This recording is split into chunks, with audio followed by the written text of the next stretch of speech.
Would it be okay for me to paste some of the activities in the chat?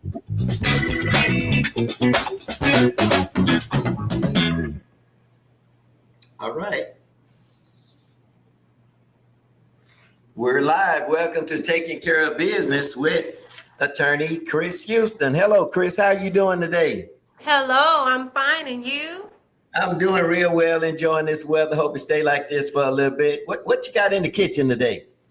So today we are cooking up a podcast entitled On the Importance of Women's History Month. And I have with me my link sister, Miss Sandra Massington, who is all the way in Temple, Texas. Shall we go on? Yes, it's in your hands. So Miss Massington is a proud member of the Marlin and Lumni chapter of Delta Sigma Theta Sorority Incorporated, and along with me, she is my sister in the Waco Central Texas chapter of the Links Incorporated. So both august organizations have a history of serving the community and uplifting women all over the globe. And I'm happy that she has joined me, and I will tell you a bit more about her, or allow her to do so shortly.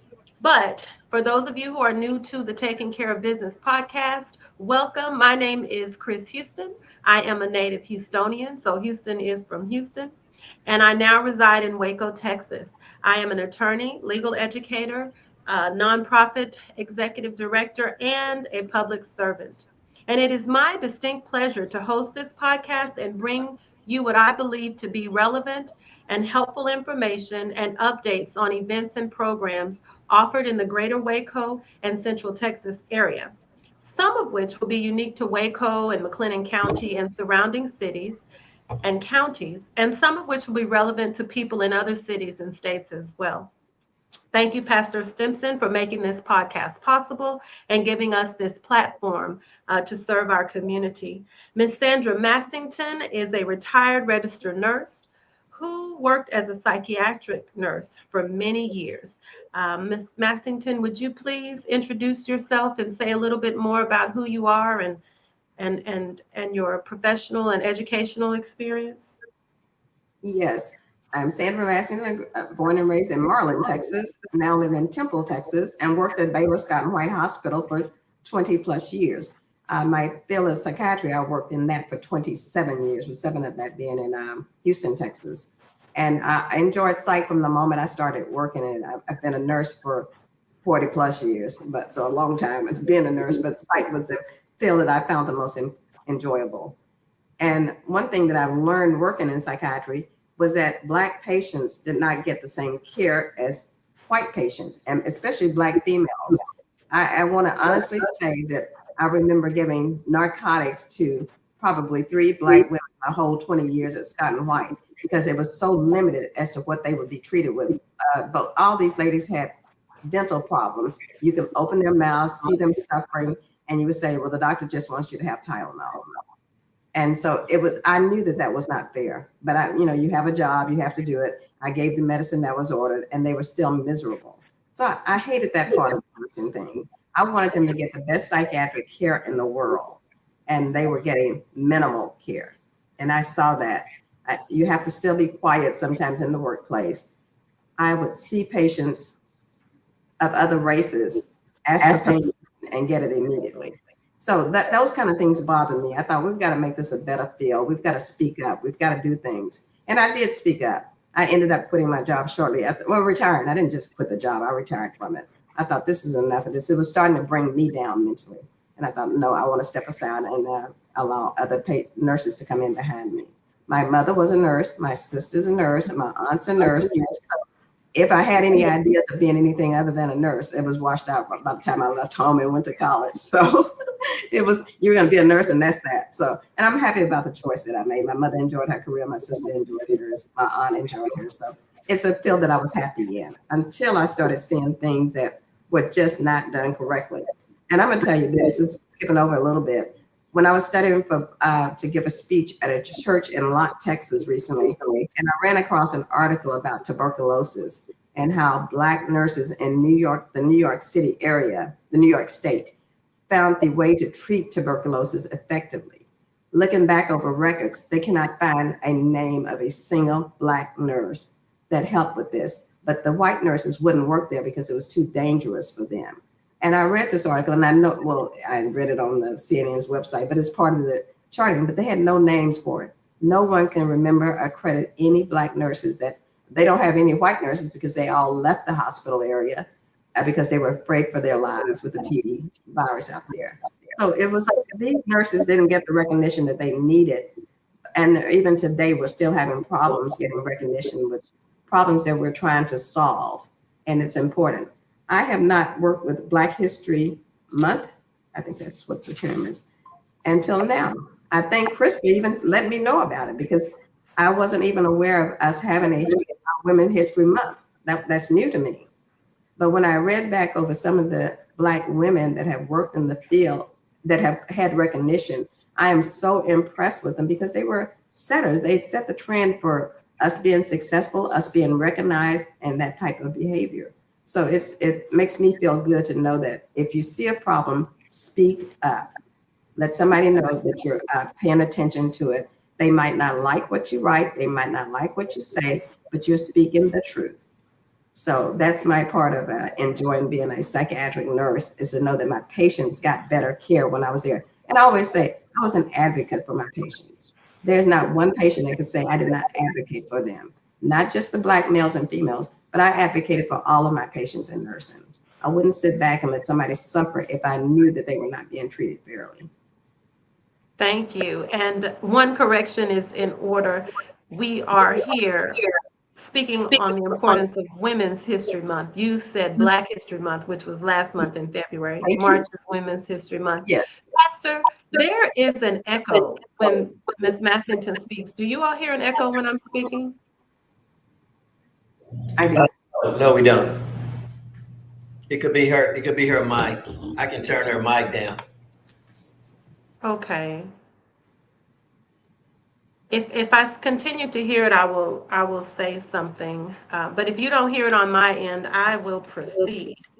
So our podcast is on the importance of Women's History Month, and I want to say a little about the importance of celebrating Women's History Month, and then we will get into some questions that I have prepared for Ms. Massington. So in the United States, Women's History Month is an occasion for the individual and collective acknowledgement of women's contributions, both past and present. Thanks to the tremendous efforts of historians, activists, and women's organizations all over the nation, each March since 1995 has been designated by presidential proclamation as the month for honoring, acknowledging, and studying women's accomplishments throughout American and world history. Overall, Women's History Month is important because it highlights the significant contributions of women throughout history and encourages the study of their vital role in society. Ms. Massington, let's get into some specific reasons for celebrating Women's History Month and, more importantly, teaching women's history. You just gave us a great history lesson about your experience in nursing.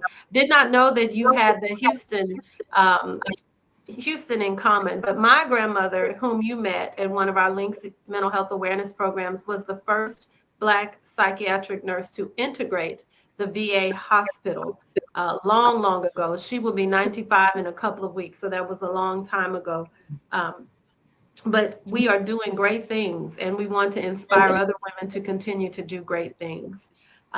So, Ms. Massington, we know that recognizing women's contributions is one reason to celebrate Women's History Month. What more can you say about that? Well, I think that if we see Black women being successful in any and every field, there's Black women that are successful. We just a lot of times don't see their names. We see other people's name popping up, but we don't see theirs. When I was preparing for my speech for Black History Month, I did see where GPS was actually invented by a Black woman. I didn't know that. That was something I just learned last month when I was doing the research on it. I thought, well, that's interesting. That's a field that I never thought about. The women that helped get the spaceship down, they were Black women, and they were very successful. And thank God that somebody made a movie about it, so that our young children the younger generations can see, you can be successful in that field. You don't have to be a nurse or a teacher. You can be a nurse and you can be So a teacher. you're jumping ahead. We're gonna hold off on that film because I Okay, have a whole lot to say about that. very good. I was But impressed with yes, it. yes, me too. I read the book and watched the movie, but I don't want you to steal my thunder. So, Okay. but I agree that women have played pivotal roles in innovation, government, and beyond, and yet their Yes. contributions have often been overlooked. And so, the importance of recognizing those contributions is yet another reason to celebrate Women's History Month. My next question is: we know that there is an educational importance that underscores the need to celebrate Women's History Month. What are your thoughts on that? The fact that so many women are getting not just a bachelor's degree, master's degrees, but PhDs, and a large number of African American women are going for that goal. And I'm very proud of each and every one of them because it does take work and dedication and stick to itiveness to complete that. So it's a great thing to see all these ladies with PhDs and the men too. But we are striving to do better and to be better educated. And we pass that on to the next generation. And one thing about the Lynx and Delta is that I see them working with facets that involve children. And I'm very proud of that. Thank you. And so we know that learning about women's history is essential for a well-rounded education because, after all, it includes contributions of half the population. And so, as an educator, I really resonate with that reason for celebrating Women's History Month. So, another reason to celebrate Women's History Month is to challenge historical narratives. And I'm sure you have a bit to say about that. And I'm going to say that my dad always taught me that history is HIS space STORY. History is his story. And so when you think about the fact that all of history is usually written by men, women's history is often written by men as well. And at other times, women's contributions are not mentioned or their roles are relegated to minor contributions. So celebrating Women's History Month helps to challenge these historical narratives, and it helps to teach all of American and world history, including the contributions of, and I'm going to just take some time to honor some of our sheroes in this list. Just indulge me because it is quite long. But we think of one of my sheroes, Harriet Tubman. We think of Sojourner Truth, Phyllis Wheatley. We think of Susan B. Anthony and Elizabeth Cady Stanton, the suffragettes. We think of Pauli Murray, who is the reason that we are not still sitting in integrated schools. Thurgood Marshall and all of the lawyers used her theory when they argued Brown versus the Board of Education case before the U.S. Supreme Court. She was a major civil rights lawyer, and she was Ruth Bader Ginsburg, Justice Ruth Bader Ginsburg's mentor in her quest for equal rights for women. And we think of Ruth Bader Ginsburg. We think of Congresswoman Eddie Bernice Johnson, who is Waco's own. We think of Dr. Mae Jackson, our Link sister Andrea Jackson Barefield's mom, who's Waco's own. We think of Barbara Jordan, who I'm from Houston's own, right? Mother Teresa and the astronaut. You mentioned some of the astronauts. Mae Jemison is one of the ones I looked up to as a little girl. We think of Justice Ketanji Brown Clark, who is now on the Supreme Court.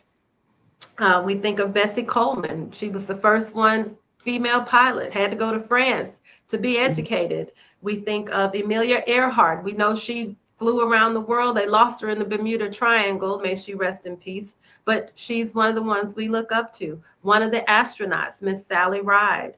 Mary McLeod Bethune is one of my favorite, founder of Bethune-Cookman College and the National Council of Negro Women.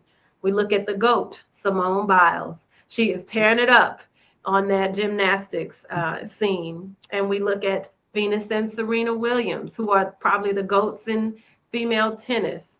Dorothy Height, who was also the leader of National Council of Negro Women, and she was right up there on that stage with Dr. King and all the others at the March on Washington. She was a major civil rights activist.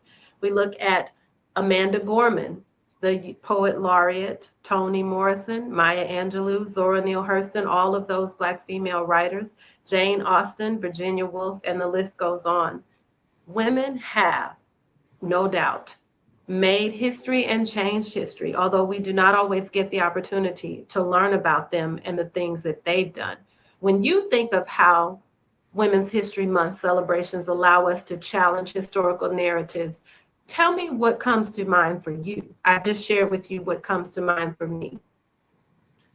I look at the case, and I don't remember the young girl's name that had to be escorted to school. And Ruby? now, sorry, what was the name? Ruby, help Yeah, me out. I have just gave my little cousins her book this weekend.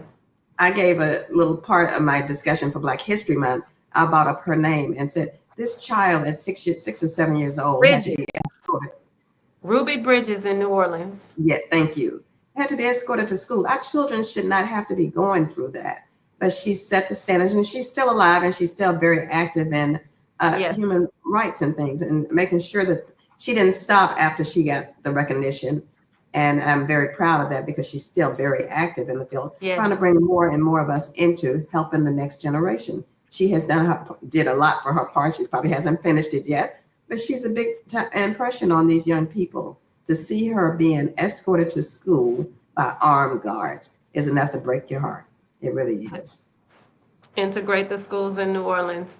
Many Yes. states, not just southern states, did not want to integrate public schools or any other public places. And so I just gave my little cousins, my niece and my little cousins, books, Black History Month books. They just got them. And I picked out Ruby Givens for my little 7-year-old cousin. And he said, I already read it, Aunt Chris. I read it in the car. But it's important that we teach this history. So the next thing is, I love a good celebration or a good party. And another reason to honor Women's History Month is to celebrate achievements of women who have done great things. So we look at women who have made significant contributions, like you said, in various fields, inspiring future generations. Can you elaborate on why celebrating women's achievements to inspire future generations is important? Yes. I went to the school in Marlin. I graduated from Marlin High School, but when I was in elementary school, I'd never even heard of ballet. And then this summer, when we went to the Links conference, there was Misty Copeland. She stood there and told her story, and I was so impressed with it. The reason I was impressed with Misty, well, first of all, she's a prima ballerina, but the second one, that a little girl in the Marlin school where I went to, she was saying we bought books in to give to these children. And so they picked up the books, and I said, do you know what that book's about? She said, oh yeah, that's a ballerina. And I said, oh, you know about ballet dancing? My uncle said if I was to make good grades, he would let me start taking ballet lessons. And I said, you know any ballerinas? She said, Misty Copeland. And I thought that child actually knew this and was very proud of herself. And then she said, watch this. And she put a little hand on top of her head, and she said, now that's a pirouette. I said, well, very good. When I was in Marlin Elementary School, I never heard of a ballet dancer, but thanks to Misty Copeland, they have heard of her, and they know, and they will have the desire to do some of the things she definitely did. Simone Biles will definitely set the path for many young women that will come into that field. She's already said it, and they want to be like Simone Biles or better than Simone Biles, which is saying a lot since she's a goat. You're setting your goals real high there. But it was just interesting to see these little young people telling me that they wanted to be a ballet dancer when I never heard of being a ballet dancer when I was their age. So it's coming around. I think of Catherine Dunham, I think of Alvin Ailey, and I can't think of the sister who was very prominent in Jameson, Judith Jameson. Yes. But those were some of the dancers and ballerinas in my day. And you're right, they inspire us. And you answered half of my next question, which was, can you discuss your work as a registered nurse and avid community volunteer and how you are seeking to use your time, talent, and treasure to inspire future generations, please? Yes, when I joined One Facet through the Links and through Delta also, but they asked And me I if want I to would. step in because sometimes we use these terms of art. In our links jargon, a facet is like a committee. In a Thank lot of you. other community service Mhm. organizations, you would have the word with committee would be used. Okay. Well, when I was talking with them and I would read to the little children and watch them read back to me, and they were doing so good. I was impressed with this. Was out of the Hearn School District. And I think these kids are doing really well here in Little Hearn, Texas. And they were interested. They listened to everything we had to say. And I did a little program with them over the internet. And the little girl, she says to me, when I went back to the Hearn school and met her in person, she came over to me. She said, "You're Miss Massington. You were the one that taught me that day." She said, "I want to Mhm. thank you for being so nice to me and listening to me." And she gave me the biggest hug. Like she was, Mia was there with us. And she says, I said, "Mia, this is the child that I was teaching on the internet." And Mia said, "Oh, I can't believe she came over." The little girl said she was so nice to me. And I really appreciated that. I wanted to know that she learned. I was teaching her about wearing a helmet when she rides a bike, those kind of things. And she said, no, she never had a helmet. I was going to tell your mom and dad to get you a helmet so you can be safe on that bike and not have any problems from it. But she was very interested in everything I had to say. She listened and responded correctly. And I was impressed with her. So it And pays thank to you. give back to the community. And can you share some of the projects or work that you've done with our International Trends and Services facet or committee through the Waco Central Texas Links chapter, please? Yes, I've just finished packing my box yesterday to send off to Malawi for the period pads and that type of thing. And I know that when these young ladies get these packages, they will be happy for what we did give. And So made the project is our period poverty project. yes, Is it that the is. one? Yes, I correct. didn't know because I'm not on that facet. Yes. What does packing the boxes entail? I donated to the Windy City Links chapter's period poverty project last year, but it was different. All we had to do was order a bunch of feminine products as well as hygiene products like toothpaste, shampoo, soap, in addition to sanitary napkins and stuff like that. But we ordered through Amazon and just had it delivered. How does this work when you're going to Africa, to Malawi? What is our particular chapter project entailing right now? We put in the period products, put in wide tooth hair combs, toothbrushes. You have to limit what you send. You can't send creams and paste and things like that. So we had to think on what we were doing. We met the first of this month in Waco at the library there, and we packed our packages there that day. And they came out very nice. And when I finished it up last night, I was very proud of that little pack. It's something that's going So to they make those young ladies contain happy. sanitary napkins, they contain combs. What else?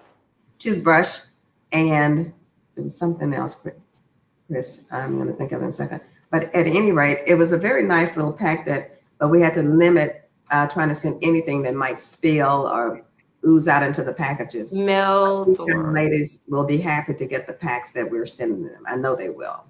so a few words on why Mhm. organizations, churches, nonprofits are doing these period poverty projects. In America, even women can't afford monthly sanitary products, and so that means that they can't leave the house.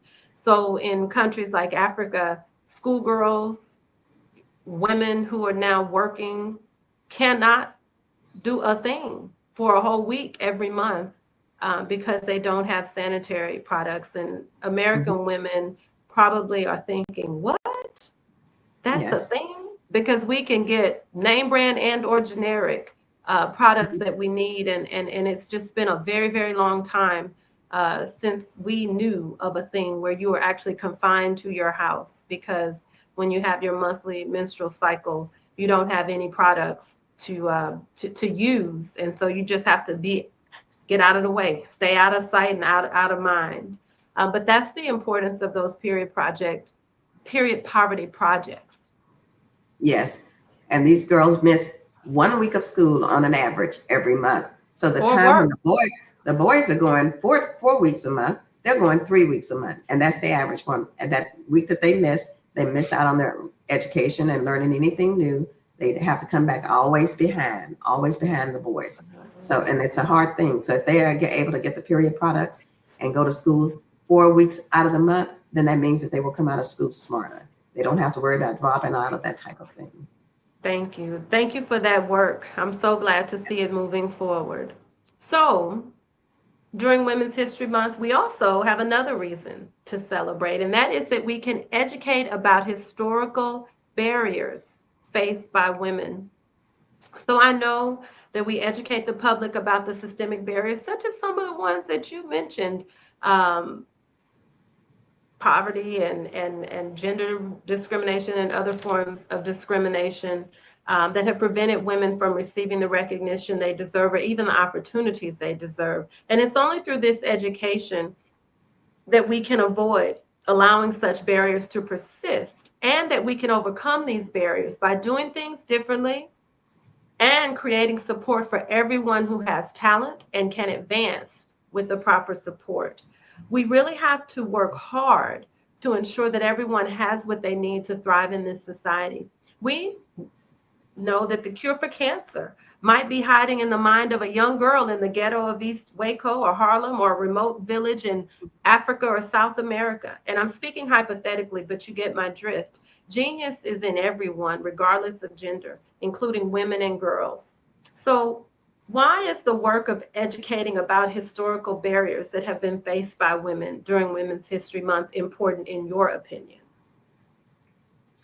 It let us know that whatever the women are facing, and if we step in to help them and they're able to solve the problem, then that they've learned something and they can take it and share it with other people.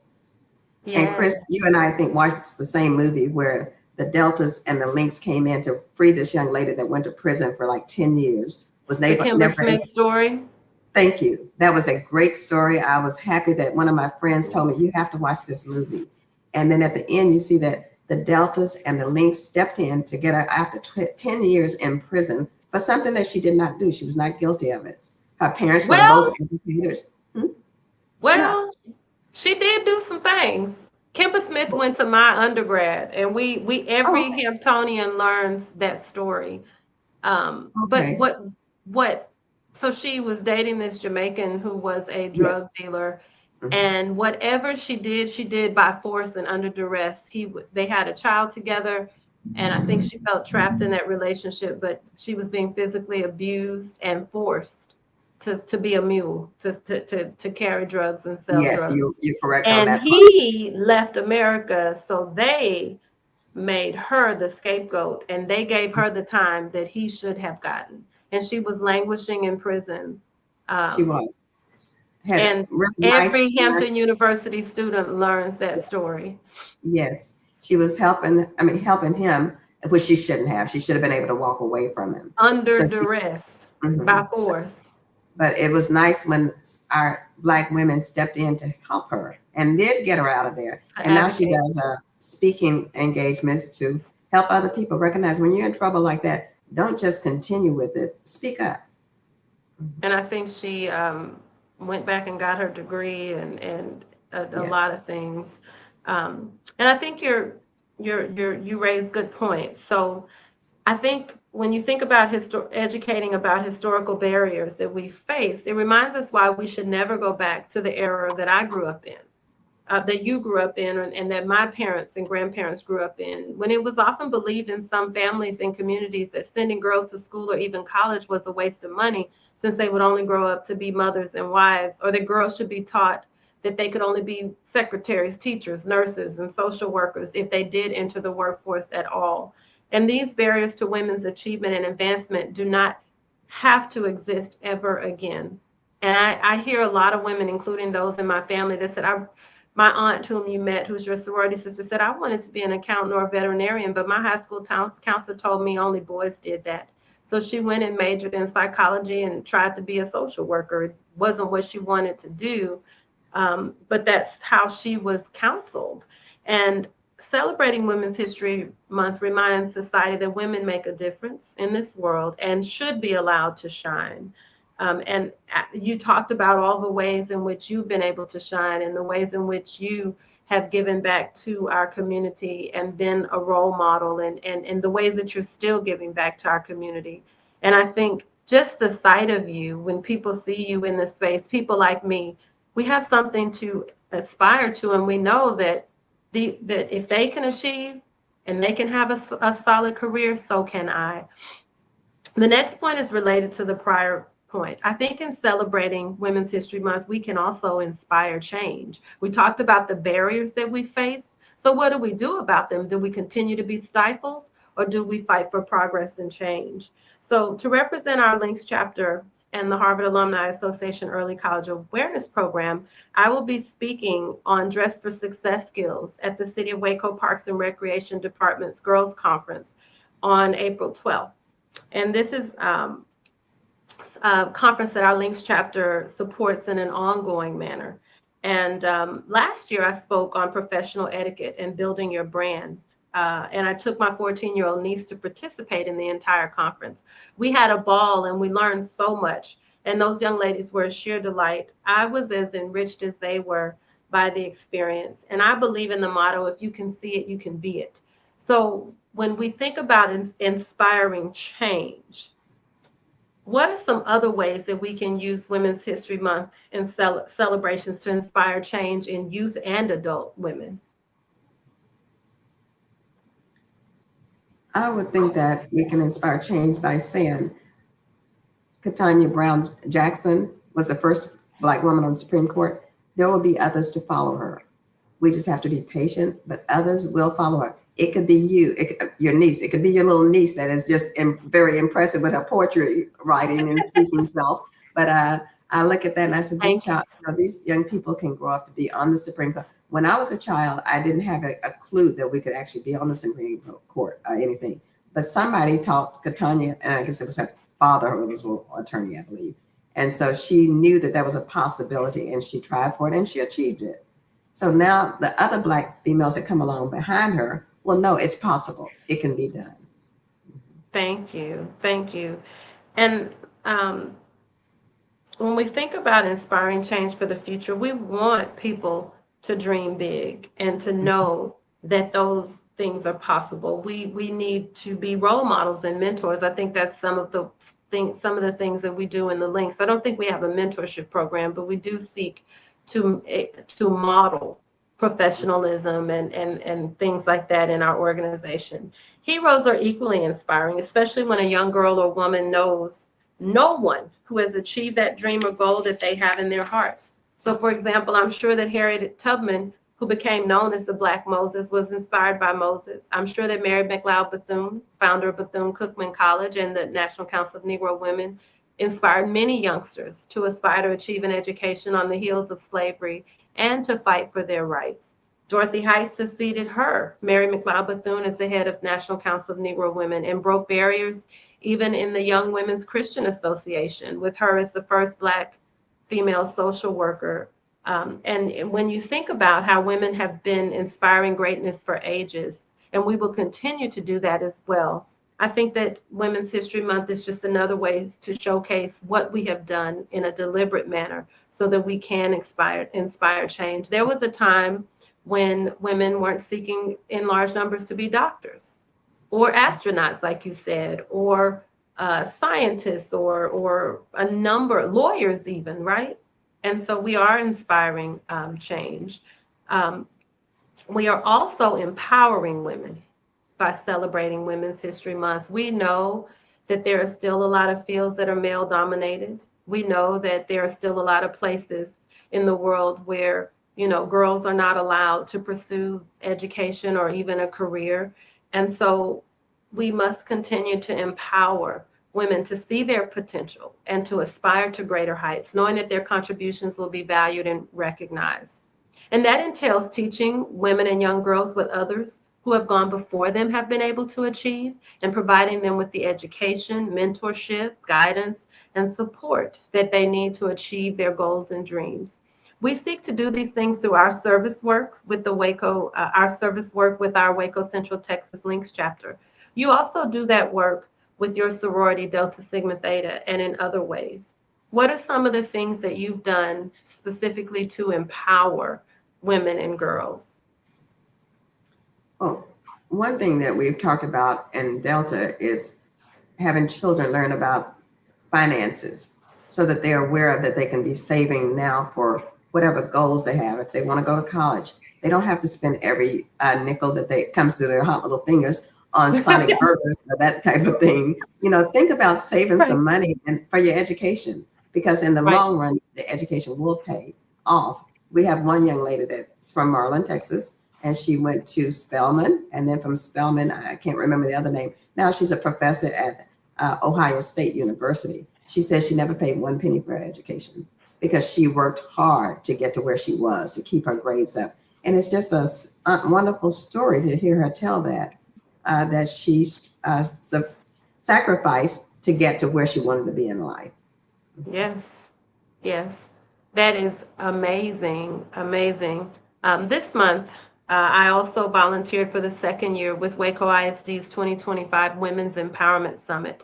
And that was an event at which middle school and high school girls in Waco Independent School District participated in a symposium designed to provide college and career readiness support, introduce them to professional women from all fields who could share about their life journeys and their career journeys, and allow the young girls to interact with other young girls and women who have hopes, dreams, and goals that may inspire them to achieve great things in life.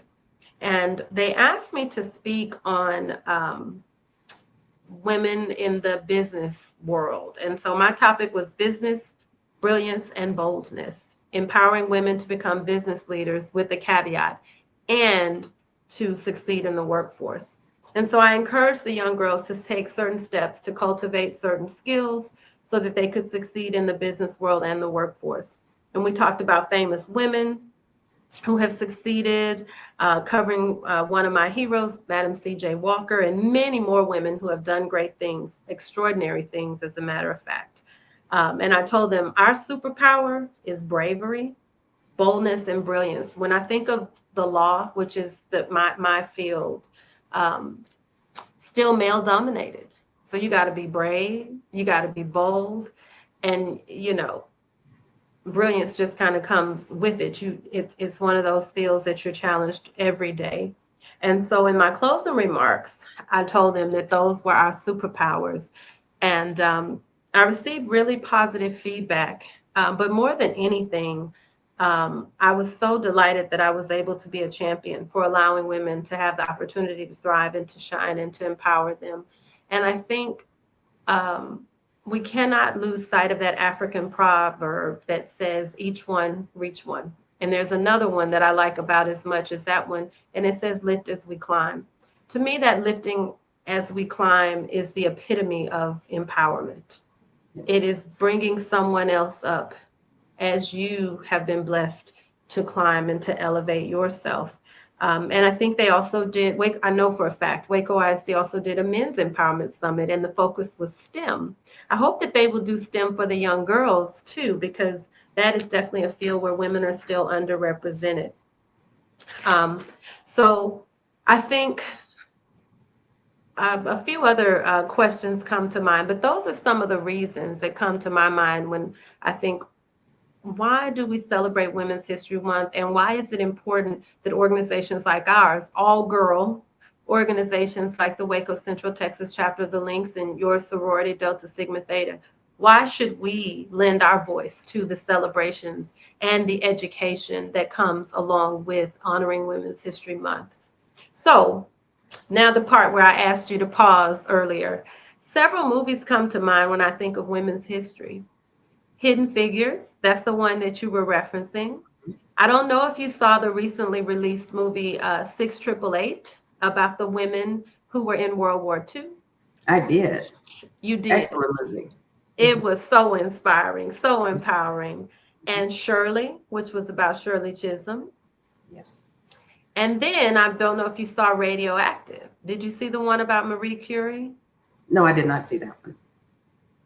So one of the things that stood out to me is that Marie Curie was the brains, really. Her husband helped, but she was the brains behind discovering radon and polonium and some other radioactive elements. It's because of her that we can do x-rays and so many other things, some not so good because, like nuclear bombs and stuff. But do you know that when they won the Nobel Prize, her husband had to go and accept it because the culture No, at I that didn't. time would not allow her to do so because she was a woman. That is something I learned in the movie. There was also a play called Silent Skies, and it is about Henrietta Leavitt, who charted the night sky with her naked eye because she worked at Harvard University. And when I was at Harvard, I actually lived on Leavitt Street and didn't know who she was. But they would not allow the women who worked in the lab to view the sky through the telescope. And we all have heard of the Hubble telescope. Well, Edwin Hubble was one of her contemporaries, and he consulted her in his astronomy work. We know him, but we did not know her. What are some of the lessons that you gleaned from some of those movies? And I heard you say you saw Hidden Figures, you saw 688 and Shirley. Did a great job of teaching women's history. Anything that you want to speak on about how those women changed the country and the world for the better? No, I do want to add this, and this is not about women, but it's important to me. I live 15 miles from Rogers, Texas, which is where Evan Ailey grew up. Evan Ailey, I know. Yes. And he said in his book, he says he walked out of Rogers, Texas and never looked back. He believed in himself. He knew that he could do these things, and he achieved them. So I always, when I'm talking to young girls, I said, just believe in yourself. You can accomplish things. This man had nothing going for him, and he was extremely successful because he believed in himself. We saw the Alvin Ailey Dance Company last year in Austin. That is the world's most popular dance company, even after he's dead. But I want to say because the question I asked was actually about those three movies, and I want to get into that. Go back to Hidden Figures. You started to speak on it. The three women who helped us with the space race, and we never heard of them. And I'll say this. I went to Hampton University in Hampton, Virginia, where that took place, and I never heard of them. Mary Jackson, the first female engineer, went to Hampton, and I still never heard of them. So what are some of the things that you pulled from that movie? That they were extremely smart, extremely intelligent, but they didn't want them to shine. They wanted them to just work beneath the covers, hide their faces, but not let everybody know exactly how smart they were, because that would have been an insult to the rest of the races. To hear these Black women are being this successful, they just wasn't ready for something like that back then. And even now, I mean, there's still some things that will hold you back even now, but these ladies showed how successful. And John Glenn was the astronaut, correct? He wanted her to work on that case to get him out of that spacecraft. And I thought, remember the computer? That was the new age of computers, the beginning, and the computer couldn't calculate the orbit around the Earth. And he said, "Get Katherine Johnson. I'm not going up there in that spacecraft unless Katherine does the math." And he was smart enough to know that this lady Katherine did the math. And she did it. Can you imagine being better than the computer? No, I can't. I cannot imagine. And Dorothy Vaughan taught herself computer programming, and all the women in her division, and they went right on up when there was time to program that computer and get it right, and she was there. And it was just so inspiring to me. Yes. What have you done this month to celebrate Women's History Month? That's a good question. And the month's almost over. Yes, it is. I will say getting that pack together for Malawi. That was part of what I did this month. And I'm going to write a little note in there just to tell them this is from the Waco Central Texas chapter of the Links Incorporated. Look us up on the internet and you will see, and hopefully one day you'll join our organization. That we're helping people that's in need of help. So good deal. So there have been quite a few celebrations. Hispanic Leaders Network had a luncheon last week honoring women in our community, lawyers and law adjacent women. And then they're having something tonight, a dinner that I'm going to as well. And just like you said, serving in our chapter and keeping some of the programs that we have going has been a delight. Is there anything that I didn't ask you that you would like to share about the importance of celebrating women's history? Yes, I do want to add this. I went to one of the programs that you had about 4 or 5 weeks ago, and I was speaking to the young girl, and I was telling them that I was a psychiatric nurse. And I said, "Do you know what you're going to major in when you go to college?" She said, "Yeah, I want to be a psychiatrist." I said, "Oh, you do? Well, that's great." I said, "Why do you want to be?" She said, "My mother was had some mental health issues. She was very alert and knew exactly what I was asking her. She said she has mental health issues, but nobody seems to be able to help her. So if I become a psychiatrist, I can help my mother myself. And my mother. I was like, oh my gosh, she was right on top of it. This is why she wanted to become, and I hope and pray that she will become a psychiatrist and that she Me can too. help her mother. Mhm. Me too. I think that's wonderful. Very, very good. So this is the part where I thank you for joining me. It has been a delight. You are one of the people in our Links chapter that I look up to. I appreciate all that you do, Ms. Massington, for our community and for our Links chapter. And we are definitely enriched because of your selfless service. And so thank you, thank you, thank you for joining me on this podcast as we celebrate Women's History Month and speak on the importance of it.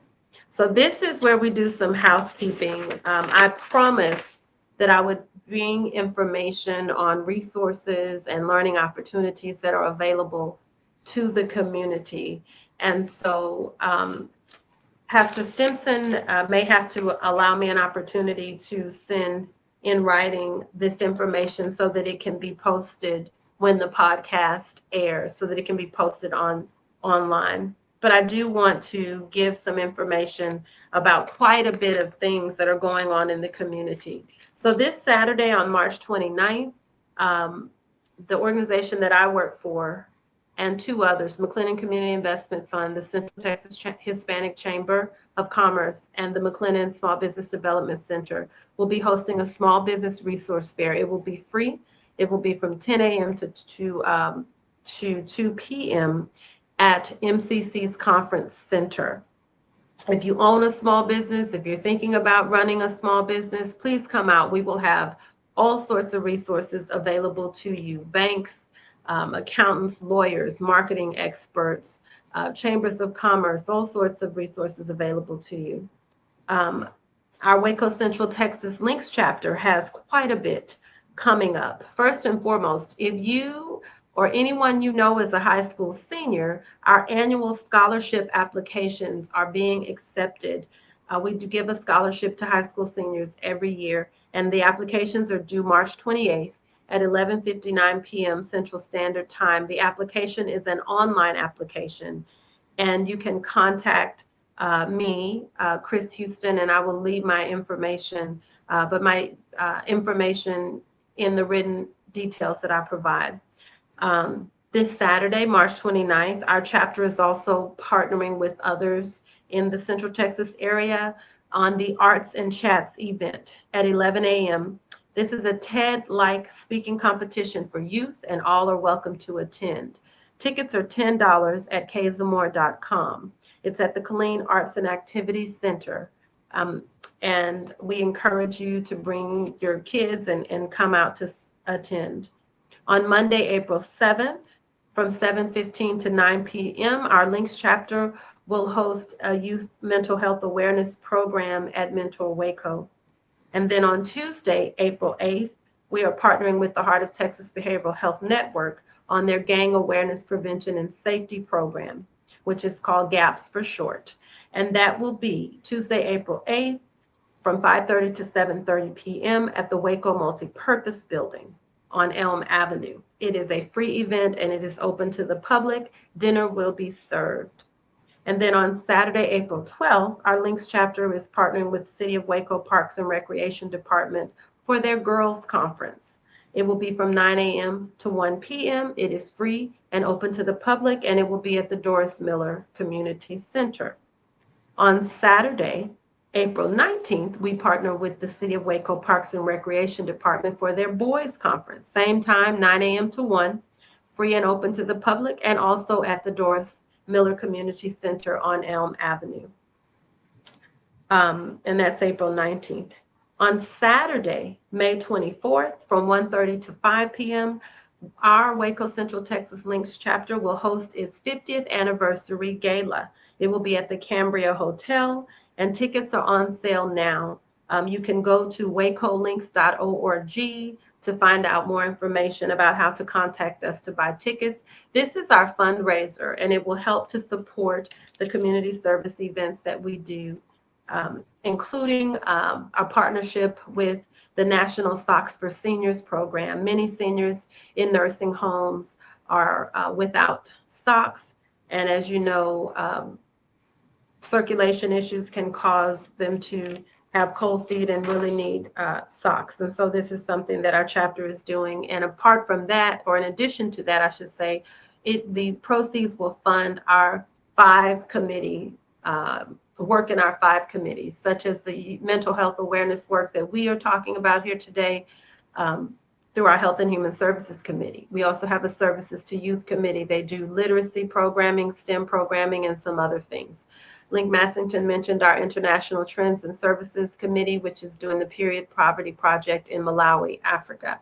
We have a National Trends and Services Committee that works on things like voter registration and a number of other things.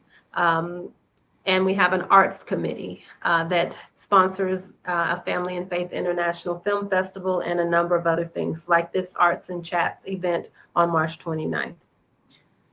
On Friday, April 4th, the Heart of Texas Behavioral Health Network will have a mental health first aid certification course that is free from 9 a.m. to 3 p.m.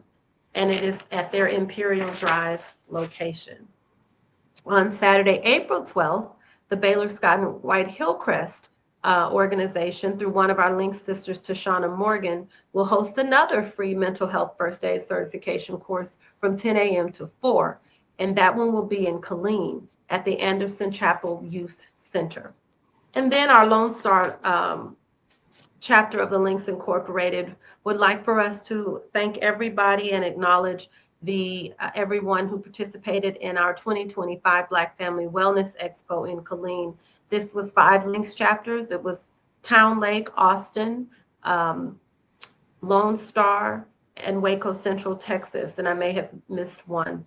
But we all came together on March 8th in Killeen to hold a Black Family Wellness Expo. Next, I have our Waco alumni chapter of Delta Sigma Theta Sorority Incorporated. They also have an annual scholarship. Information on how to apply can be found on their Facebook page. That page is Waco Alumni Chapter of Delta Sigma Theta Sorority Incorporated. That application is due April 4th. And then on Friday, April 18th, they will have a new episode of Blazing the Finances. So they too have a financial literacy podcast that will be posted on YouTube at Waco DST Economic Development. Sunday, April 27th from 4 to 7 p.m., they will have a stress management event in honor of National Stress Awareness Month. And it will be at the Legacy Event Center in Hewitt, Texas, and it will be free and open to the public. Ms. Cynthia Rice and Crestview Church of Christ have something unique going on, and I'm proud to announce it. They have a socialization group for adults with special needs. Parents and caregivers must be present, and the start date is April 14th. They will hold these parents and at these socialization groups 2 days a week on Mondays and Fridays from 10 a.m. to 2 to start. Contact Cynthia Rice, and I'll put her information in the written details, her number and everything, so that you can let her know if you are interested. And then our Theta Delta Sigma chapter of Phi Beta Sigma Fraternity Incorporated, which is the Killeen chapter of that fraternity, is one of our Waco Central Texas Links partners, and they've got quite a bit going on. So on the 24th of April, from 6 to 7, they will have a men's health and wellness event, and the focus will be mental health at Geechee's Southern Restaurant in Killeen. And then on April 26th, from 6 to 8 p.m., they will have Blue Connect, a professional networking social at an elevated event center in Killeen. On May 3rd, from 12 to 2,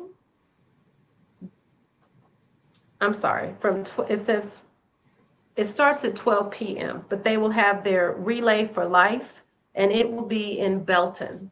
And then on May 10th, from 8 a.m. to 9, they will have the March of Dimes walk at the Lions Club Park in Killeen. And then on May 17th, they will have their mental health 5K run and walk from 8 a.m. to 10 a.m. in the Andy K. Wells Park in Killeen. On May 22nd from 6 to 7 via Zoom, they will have another men's health and wellness seminar. And then last but not least, my Waco NAACP chapter has a scholarship that we do annually. It is due April 1st at 11:59 p.m. And you can contact me, and I'll put my contact details in the written details that we provide. Is your Delta chapter doing anything? Is the Marlin Alumni chapter doing anything that you would like to announce, Link Massington? No, we just had an event on Saturday that was fantastic. We had a tea party, and we were just making people aware that we're in Marlin and that we have projects that are going on, but I don't have anything in mind that we've got scheduled for right now. Thank you.